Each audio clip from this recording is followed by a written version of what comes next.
Hi, and welcome to my review of the Boker Fiskmuk folding knife.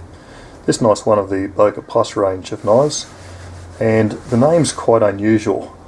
Fiskmuk appears to be a name that they've put together from the designer and the style of the blade. The knife's designed by a gentleman called Jerry Fisk, and the blade style is what's known as a Nessmuk style blade, so consequently we get the rather unusual name. The knife is, as you see it there, comes with stag handles and stainless steel bolsters.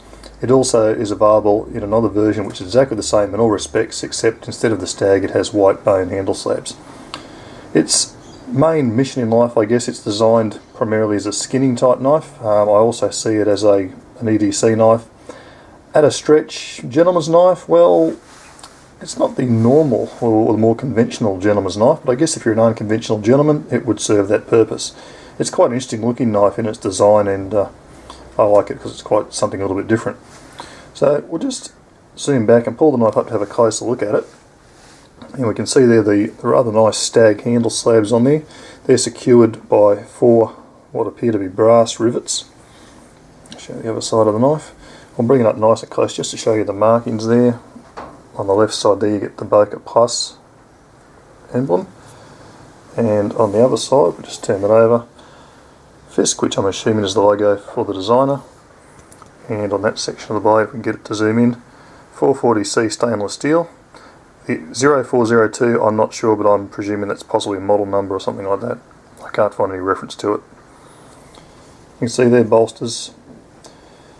It's a lockback design. The handle slabs are quite interesting.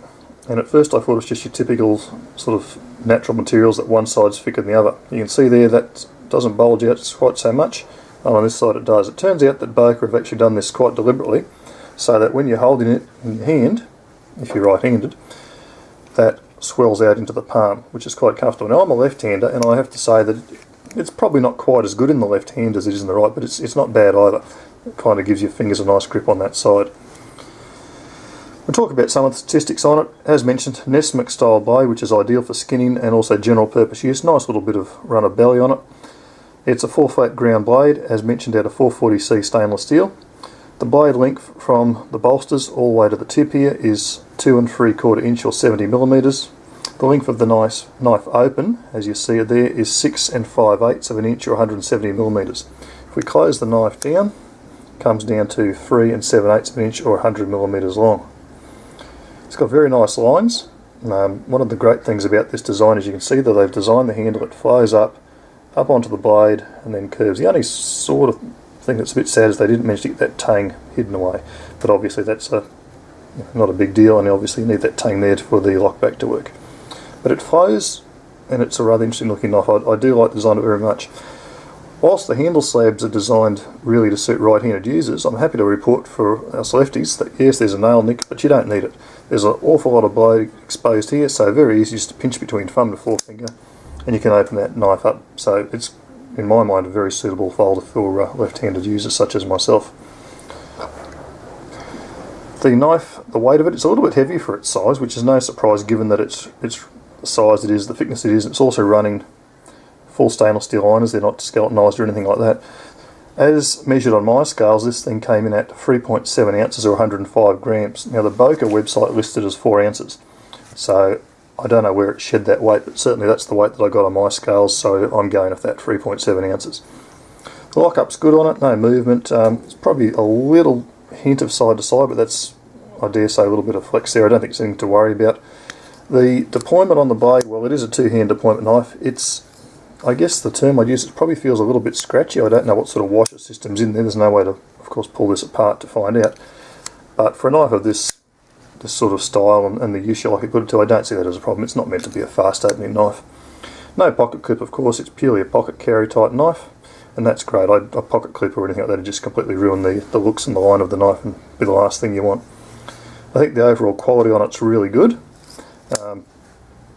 There's a few little gaps there I don't know if you can pick up between the bolster and the stag, but that's not too bad. It's quite well finished overall. Nice shaped round. I believe these are made in China. It doesn't say anything on the knife, but that's my understanding. We'll just have a bit of a size comparison with this to a couple of other knives you guys might be familiar with. First we'll have a look at a Delicate 4 flat ground. Just put that there. Blade length is very much similar. The Delicate does have a slightly longer handle. If we have a look at against a Benchmade Mini Griptilian, almost identical in both handle and blade. So I'll just pull those aside. There's a more modern type of knife, obviously, and possibly not the same market. This is another traditional knife, a Case Mini Copperlock. Much slimmer in design, but in blade length it's much the same. Again, handle slightly shorter than the Boker, and of course this one's a lot lighter. I can't remember the exact weight, but it's probably around about half the weight of the Boker. So if weight's something you're really concerned about, this probably isn't the knife for you, but if you like a bit of weight in your knife, and weight's very much on the handle here, it gives you a really nice solid feel to it, and I do like the thickness of it. You do notice it more when you pocket carry it, but when it's out for use, it's very good. The blade shape is very practical. I don't know that you'd want to use something like this actually for skinning, because you tend to go up the works. Not that I'm a skinner. Oh, and I've just noticed there is China.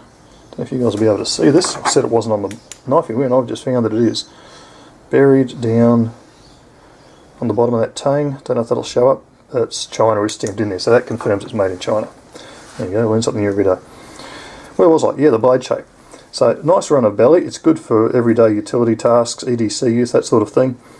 Skinning, absolutely you could use it, but of course you're going to have to try and clean it out later. Fixed blades are probably better for skinning. Again, that's just me. I'm not out there skinning animals, but certainly that would be a reasonable proposition.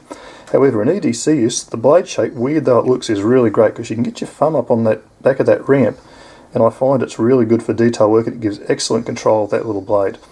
So really quite impressed with it. It's a great little knife. It's sure it's unusual looking, but I do like the lines both open and closed. And if you have a look at it, we talked about the lines closed before, but if you have a look at it here now, it's open. It's got this nice flow and it curves, and I really like the look of it. So if you're in the market for a pocket knife that's not kind of the usual, something that's a little bit different, I guess, maybe something with a little bit of old world charm, and I think this exudes charm in all sorts of ways. I think these are a great value little knife to pick up, and it's not a scary looking knife. It's just a lot of fun to have, and I think if you're interested in something like this, you'd probably enjoy it. Thanks very much for watching, everyone. Have a great day. Bye for now.